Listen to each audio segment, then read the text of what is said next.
চীনের সঙ্গে সম্পর্কের উন্নতি করতে গিয়ে সম্ভবত মহাবিপাকেই পড়ছেন ডক্টর ইউনূস। ডক্টর ইউনূসের সরকারও মহাবিপাকে পড়ছে। গতকালকে মনে হচ্ছে যে এই রাতে যখন কথা বলছি তখন গতকালই বলা উচিত। গতকালকে বেশ কিছু তথ্য বাইরে এসেছে। সেই তথ্যগুলোর মধ্যে সবথেকে গুরুত্বপূর্ণ সেটা হচ্ছে যে চীন সফরের আগে ডক্টর ইউনূস ভারত সফর করতে চেয়েছিলেন, ভারত সাড়া দেয়নি।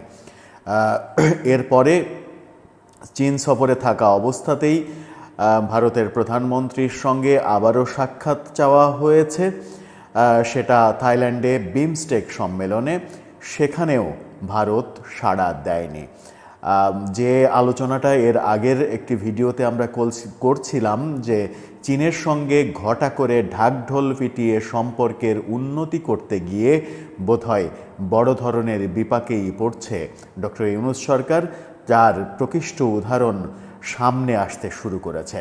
ভারত একাধিকবার বাংলাদেশের ডাকে সাড়া দিল না। কি ঘটল গতকাল দিনব্যাপী, কী সব ঘটনা ঘটল সেই আলোচনাই করব এই ভিডিওতে।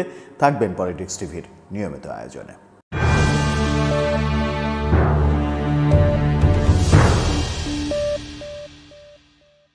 দর্শক, পলিটিক্স টিভির নিয়মিত ভিডিওগুলো এখন থেকে স্পন্সর করছে প্রজাপতি.টিভি, নতুন ওটিটি প্ল্যাটফর্ম। আপনারা চাইলে ইউটিউবে, ফেসবুকে, ইনস্টাগ্রামে, টিকটকে দেখে নিতে পারেন। ঈদে বিশাল আয়োজনের সম্ভার নিয়ে আসছে। ডেসক্রিপশন বক্সে লিঙ্ক থাকবে, সেখান থেকেও আপনারা সাবস্ক্রাইব করে রাখতে পারেন। চলে যাচ্ছি মূল ভিডিওতে। বলছিলাম ডক্টর ইউনূস এবং বাংলাদেশ সরকারের ডাকে ভারত সাড়া দিল না একাধিকবার। ডক্টর ইউনূসের প্রেস সেক্রেটারি শফিকুল আলম তিনি জানিয়েছেন যে চীন সফরের আগে ডক্টর ইউনূস ভারত সফর করতে চেয়েছিলেন, ভারতের সঙ্গে সম্পর্ক ঝালাই করার জন্য, কিন্তু ভারত তাতে সাড়া দেয়নি। ভারত সাড়া দেয়নি বলে ভারত সফর হয়নি চীন সফরের আগে। এটা একটা বড় ব্যর্থতা।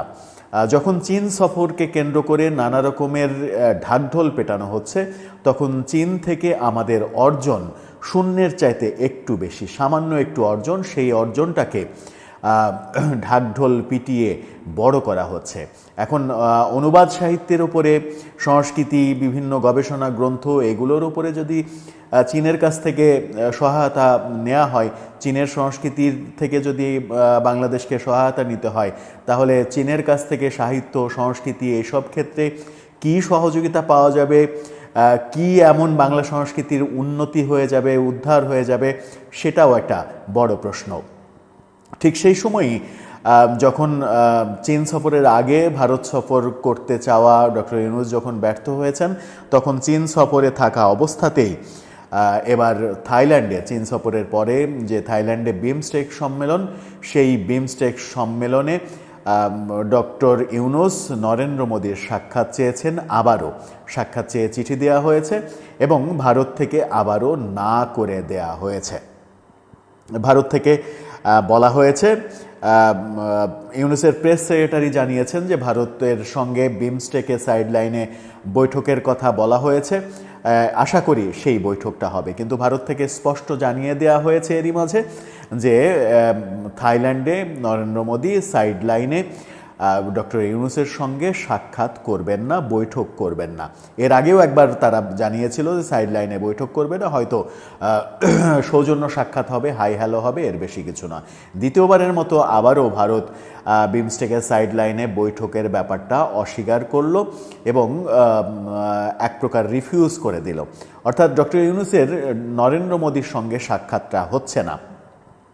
এই যে চীন সফরের আগে এবং চীন সফরের পরে বিমস্টেক সম্মেলনে নরেন্দ্র মোদীর সঙ্গে সাক্ষাৎ চাওয়া এবং সাক্ষাৎ চেয়ে ব্যর্থ হওয়া, এটা কি একটা মেসেজ দেয় কিনা যে চীনের সঙ্গে আপনি যে দহরম মহরম সম্পর্কে যাচ্ছেন, চীনের সঙ্গে ভারতের সম্পর্ক খারাপ, চীনের সঙ্গে আমেরিকার সম্পর্ক খারাপ, সেখানে আমেরিকা এবং ভারত, আগের ভিডিওতেই আমরা বলেছি আমেরিকার সাথে সম্পর্ক চীনের খারাপ হওয়ার কারণে আমেরিকার সঙ্গে আমাদের সম্পর্কও খারাপ হয়ে যাবে।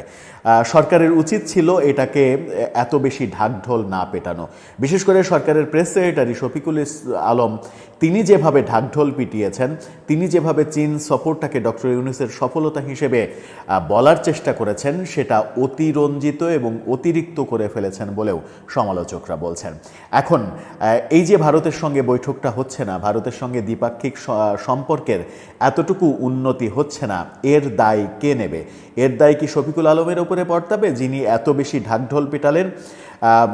তিস্তা প্রকল্পে চীনকে ইনভলভ করা, সেই ব্যাপারটি অ্যাভয়েড করে যাওয়ার চেষ্টা হয়েছিল বাংলাদেশ সরকার থেকে, কিন্তু সেই ব্যাপারটিও সামনে যখন এসেছে তখন ভারত অনেক বেশি বেঁকে বসেছে।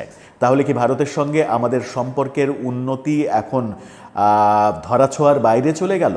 আর তাতে কি বাংলাদেশের লাভ হলো কোনো?